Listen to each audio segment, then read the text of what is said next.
निश्चिंत भाव में यह एक संवेदनशील कथा सरकार या एकदम दृष्टि रखिक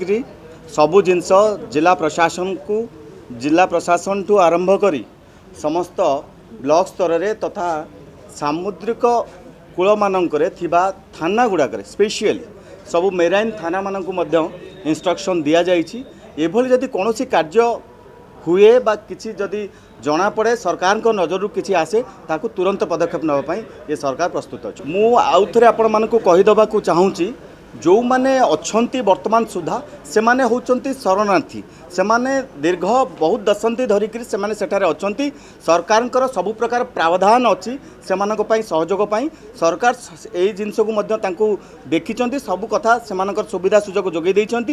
ये कथा आसूची जे अनुप्रवेशकारी कथा नहीं सरकार बिल्कुल एक माने संवेदनशील हिसाब से देखुंट जदि कौन घटना एभली भाव में जदि कौन उपकूल अंचल आसे तुरंत पदक्षेप निया।